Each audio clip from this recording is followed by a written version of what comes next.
Why not 175 లక్ష్యంగా YCP అధినేత టికెట్లు మార్చుతూ వస్తున్నారు. ఇవి చాలా ఆసక్తికరంగా సాగుతున్నాయి. ఇందులో భాగంగా మనతో మాట్లాడేందుకు మంత్రి కారుమూరి ఉన్నారు. సరే ఏంటి, తణుకు నుంచే పోటీ చేయబోతున్నారా? మీ సీటు విషయంలో ఏమైనా మార్పు ఉండేటటువంటి అవకాశం ఉందా? అంటే రకరకాల ఊహాగానాలు వస్తున్నాయి.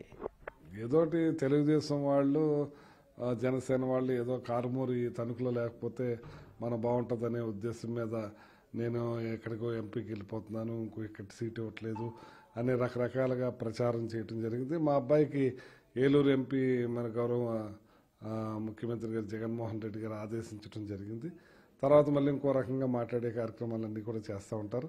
అంచేతంటే జగన్మోహన్ రెడ్డి గారు వైనాట్ 175 అన్న దాంట్లో మరి తణుకు కూడా స్ట్రాంగ్గా ఉంది కాబట్టి ఏదో రకంగా కారుమూరి లేకుండా చేస్తే బాగుంటుంది అనేది వాళ్ళ ఉద్దేశం. ఏదేమైనా సరే నన్ను ఇక్కడే ఉంచారు, ఇక్కడే పోటీ చేస్తున్నాను. రాష్ట్రంలో చాలా ఆసక్తికర పరిణామాలన్నీ కూడా చోటు చేసుకుంటున్నాయి. మీ ప్రతిపక్ష పార్టీలు పొత్తులతో కలిసి వస్తూ రకరకాల రండి కథలు అని పిలుపుస్తున్నారు. వీటన్నిటిని ఏ రకంగా చూస్తారు మీరు? వాళ్ళు మీకు ఏ రకంగా పోటీగా ఉంటారు? వాళ్ళ పోటీగా లేరు కాబట్టి, బలహీనంగా ఉన్నారు కాబట్టి అందరూ కలిసి సింహం సింగిల్గా వస్తుంది అనేది ఎప్పుడూ చెప్తానే ఉన్నాం. జగన్మోహన్ రెడ్డి గారు ఎప్పుడు సింహం సింగిల్గానే వస్తారు. వీళ్ళకి బలం లేక ఎండిపోయి ఒక గడ్డిపూసల్లాగా అయిపోయి గడ్డి అన్నీ కలిసి ఏదో జగన్మోహన్ రెడ్డి గారిని ఎదుర్కోవాలని చూస్తున్నారు. కానీ జగన్మోహన్ రెడ్డి గారు ఇవాళ పెద్దవాళ్ళకి మనవడుగా, చిన్నవాళ్ళకి కొడుకుగా, తర్వాత వాళ్ళకి తమ్ముడుగా, అన్నయ్యగా, పిల్లలకు మామయ్యగా ఒక కుటుంబంలో పెనవేసుకుపోయారు. అంచేత జగన్మోహన్ రెడ్డి గారిని వీళ్ళు ఏమంత మంది కలిసి వచ్చినా సరే ఏమీ చేయలేరు. ఆయన అనుకున్నది అనుకున్నట్టు సాధిస్తాం.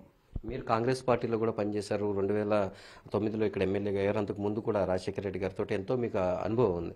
ఆయనతో ఎంతో పరిచయాలు కూడా ఉన్నాయి. ఇప్పుడు షర్మిల కాంగ్రెస్ పార్టీ అధ్యక్షురాలుగా బాధ్యతలు చేపట్టబోతున్నారు. ఆ ఎఫెక్ట్ మీ పార్టీ పైన ఏమైనా పడేటటువంటి అవకాశం ఉందా? దీనిపైన ఇప్పటికే ప్రతిపక్షాలు రకరకాలైనటువంటి ప్రచారాలు చేస్తున్నారు. ఇది మీరు ఏ రకంగా చూస్తారు?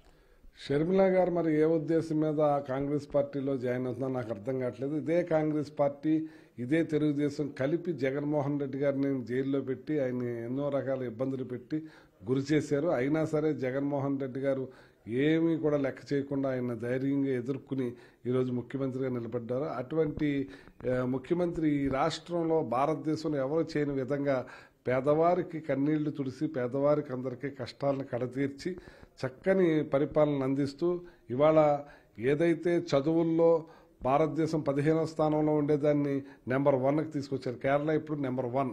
అటువంటి ఆంధ్ర రాష్ట్రం నెంబర్ 1లో ఉంది. అగ్రికల్చర్ 3.5లో ఉన్నదాన్ని 11.10కి తీసుకెళ్లారు ఆయన. అలాగే ఇండస్ట్రీస్ గ్రోత్ కూడా 3.7 ఉండేదాన్ని దగ్గర 11 చేంజ్ దాకా తీసుకెళ్లారు. అలాగే జీడిపి రేటు భారతదేశంలో నెంబర్ 1లా చూశారు. ఇవాళ అన్ని రకాలుగా ఆరోగ్య సురక్ష కానీ ఇంకోటి కానీ రాష్ట్ర పేదరికాన్ని తగ్గించి పేదరికం కూడా తగ్గి వీళ్ళందరూ కూడా హ్యాపీగా ఆనందంగా ఉన్నారు. అటువంటిది మరి ఆవిడ ఏం ఆలోచించి మరి ఇవాళ కాంగ్రెస్ పార్టీ ఏదైతే దగా చేసి మోసం చేసి ఆంధ్ర రాష్ట్రాన్ని 2 ముక్కలు చేసిన కాంగ్రెస్ పార్టీలో చేతులు కలుపుతుందంటే ఆవిడ ఈ ఆంధ్ర రాష్ట్ర ప్రజలను మోసం చేసిన వాళ్ళతో ఆవిడ చేయగలుపుతుందంటే నాకు చాలా బాధాకరంగా ఉంది. ఆవిడ ఏం చేస్తుందో ఏం ఆలోచిస్తుందో ఆంధ్ర రాష్ట్ర ప్రజలని నట్టేట ముంచిన కాంగ్రెస్ పార్టీలో చేతులు కలుపుతామంటే ఆవిడకి మరి ఆవిడ విజ్ఞతకే వదిలేస్తున్నాం. ఎందుకంటే ఇవాళ 2 ముక్కలు నిష్కారణంగా ఆంధ్ర రాష్ట్రాన్ని విడదీసింది కాంగ్రెస్. అటువంటి కాంగ్రెస్తో చేతులు కలుపుతూ చాలా బాధాకరంగా ఉంది. జూనియర్ ఎన్టీఆర్ ఫోటోలు ఎక్కడ కనిపించినా అటు టీడీపీ మీటింగ్లో కూడా గొడవలు జరుగుతున్నాయి. కార్యకర్తలు కూడా కొట్టుకునేటటువంటి పరిస్థితులు కనిపిస్తున్నాయి. ఇప్పుడు తాజాగా గుడివాడలో కూడా టీడీపీ మీటింగ్ జరగబోతుంది. అక్కడ మీ కార్యకర్తలు ఎక్కువగా ఈ జూనియర్ ఎన్టీఆర్ జెండాలతోటి ఎక్కువగా హల్చల్ చేస్తున్నారు. అంటే ఈ విషయాన్ని ఏ రకంగా చూస్తారు? చంద్రబాబు నాయుడు కొడుకు ఒక పప్పు సొద్ద వాడు ఎంతసేపు కూడా ఈ రాష్ట్రాన్ని తగలేయటానికి ఉన్నవాడు.